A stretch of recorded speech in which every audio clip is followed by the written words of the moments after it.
देखिए दोस्तों, आज मेरा भारत किसानों के बदौलत इस तरह से चलता है। आप देख सकते हैं चारों बगल किसान लगे हुए हैं। मैं जूम करके दिखाता हूँ। छोटी-छोटी बच्ची लगी हुई हैं, उनके पिता लगे हुए हैं, उनके माता लगे हुए हैं, दादी जी लगे हुए हैं, पूरा फैमिली लगा हुआ होता है, तब जा कर के खेती पूरी तरह से संपन्न होता है। और इन्हीं छोटे-छोटे किसानों को मिला कर के ढेर सारे खेत खलिहान की पूरी प्रक्रिया संपन्न होती है और मेरा भारत का आर्थिक ढांचा मजबूत होता है। वो अलग बात है कि इसका निर्णय सरकार में बैठे लोग करते हैं कि देश को कैसे चलाना है, लेकिन देश को चलाने में हमारे किसान भाइयों का बहुत ही अहम भूमिका है। हमारी समझ से ग्राउंड लेवल पर रिपोर्टिंग करके और किसानों का इन चेहरों को अच्छी तरह से प्रदर्शित किया जा सकता है कि ये किसान भाई किस तरह से मेहनत करते हैं, उनके बीबी बाल बच्चे किस तरह से सुबह शाम रखवाली करते हैं कि कोई अदर पर्सन आ करके और इनको उखाड़ के ले ना जाए। तो बीज को बोना, पानी से पटवन करना ही सिर्फ एक बात नहीं होती है, फिर उसको जब तक कि फसल कट करके घर में ना चला जाए तब तक उसकी रखवाली करना चरवाहों से, जानवरों से। और लोगों कुछ ऐसे तत्व होते हैं हर जगह, शहर में भी गांव में भी, जो थोड़ा परेशान करते हैं, तो उनसे भी अपने फसल को बचाना एक बहुत बड़ी बात हो जाती है। तो आप देख सकते हैं अभी तो ये मटर का वो खेती है जिसमें वो कबार रहे हैं, माने उसको उखाड़ करके या फिर जमा करके रख सकते हैं। इस तरह से बैंडल बनाते हैं, इस तरह से बैंडल बना करके उसको एक जगह खलिहान में रखते हैं और वहाँ के बाद भी कुछ दिन तक सूखता है, क्योंकि उसमें थोड़ा सा हरापन रहता है। सूखने के बाद तब जा कर के वो मशीन में कटती है। उसके बाद वे फसल अन्न के रूप में घर में जा कर के जमा होती है। लोग यहाँ खाना भी लाते हैं, खाना ला करके और दिन भर का वो खाते हैं। वो अलग बात है कि खाना उतनी अच्छी नहीं होती है, लेकिन सबसे पहले उनको ध्यान अपने काम पे होता है, जिसके कारण तो आपने देखा कि किस तरह से दो महिलाएं आपस में एक सूखी रोटी खा रही थी। अच्छा, अचार के साथ खा रही होगी या प्याज के साथ खा रही होगी। थोड़ा सा उन लोग को शर्म आती है, जिसके कारण मैं उतना बढ़िया से वीडियो को जूम भी नहीं कर सका और दिखा भी नहीं सका। तो इस तरह से किसान के हालत और हालात खेतों से लेकर के घर तक संपन्न होती है। तो आपकी इस पे क्या राय है, आप कमेंट में बताइएगा। वो अलग बात है कि लोग सिटी का, बड़े बड़े सिटी सेलिब्रिटी, होटल, रेस्टोरेंट, बीच का वीडियो बना करके दिखाया जाता है, लेकिन कुछ ऐसे लोग भी होने चाहिए जो कि वीडियो इस हरे भरे खेत खलिहान को भी दिखा सके, क्योंकि यहाँ पर जो स्वच्छ हवा होती है, यहाँ पर जो स्वच्छ पानी होती है और यहाँ जो वृक्ष के नीचे जो एक ठंडक महसूस होती है। कभी ऐसे लोग जो एसी में रहते हैं, उनको कभी गांव आने का मौका मिले और वो किसी पेड़ के नीचे बैठ करके और उसका अंतर महसूस करें, तो मैं यकीनन कह सकता हूँ कि ये गांव के माहौल को सबसे अच्छे कहेंगे। पर थोड़ा सा मुश्किल ये हो जाती है कि यहाँ पर इस तरह का इनकम नहीं होता है। उनके साथ भी एक मजबूरी होती है कि उनको शहर में रह करके ढेर सारा धन कमाना पड़ता है ताकि मेरा फ्यूचर अच्छा हो।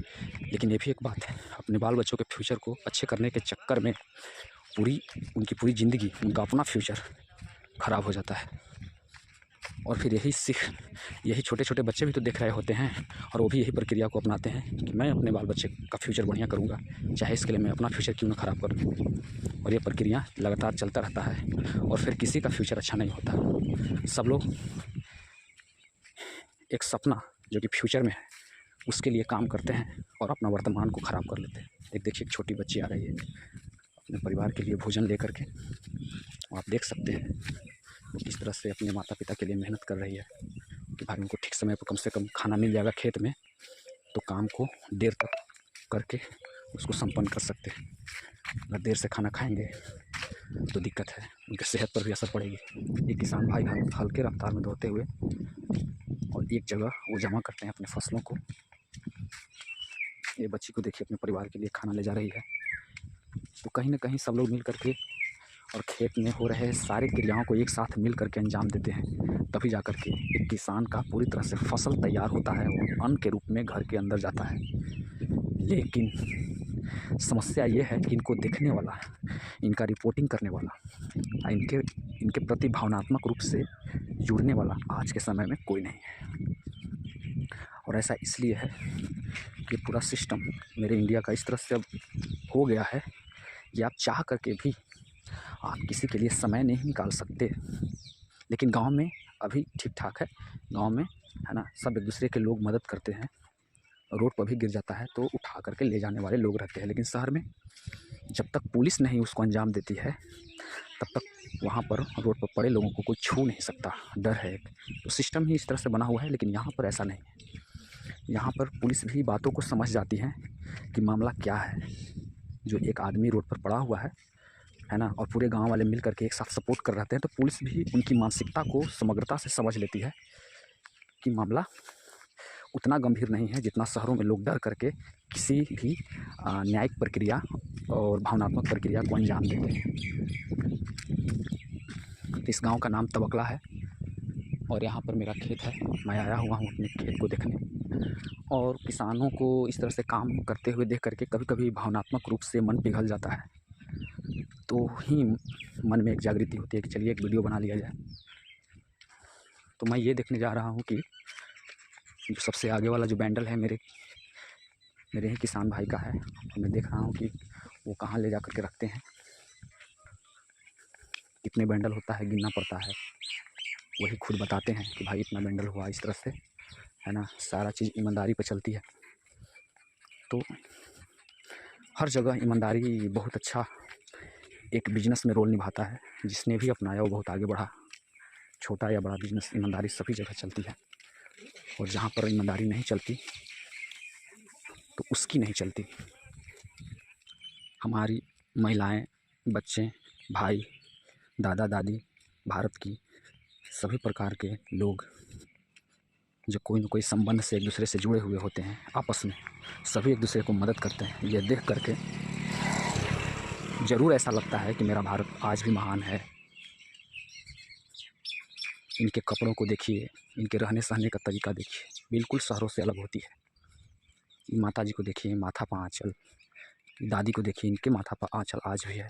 तो इस तरह से हम अनुमान लगा सकते हैं कि मेरा भारत आज भी हर मामले में अपनी परंपरा, अपनी संस्कृति को बहुत ही बेहतरीन ढंग से निभा रही है। लेकिन कुछ ऐसे तत्व हैं या सरकार की भी कुछ ऐसी ढीलासिली है और वेस्टर्न मानसिकता की हमारे लोगों पर इस तरह से कुछ प्रभाव आ गया है, जिसके कारण कहना मुश्किल हो रहा है कि ये परंपराएं शहर में बची हुई हैं। यही है ना अपना, बची भी हैं, और बची भी हैं तो कितने दिन तक चलेगी, कितने सालों तक बचाने में लोग कायम हैं। जैसे लड़कियां कहती हैं कि हमारे ओढ़ावे पहनावे पर कोई रोक टोक नहीं होना चाहिए, हम जिस तरह का भी ओढ़ावा पहनावा कर सकते हैं, हमें कोई रोके नहीं, कोई बोले नहीं, कोई टोके नहीं।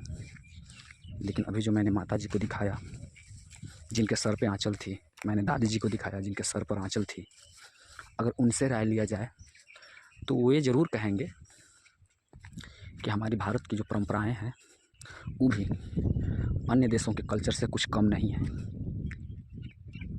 आप जानते हैं कि महान ग्रंथ गीता पर भी हम एक लाल वस्त्र से ढकते हैं, क्योंकि हम देवी की, गीता को माता के समान मानते हैं। और आप ये भी जानते हैं कि जब लड़की कुंवारी रहती है और उसके बाद जब उनकी शादी हो जाती है तो खुद ब खुद उनका टाइटल चेंज होकर के देवी हो जाती है। जैसे सुषमा देवी, किसी का नाम अगर चांदनी है तो चांदनी देवी।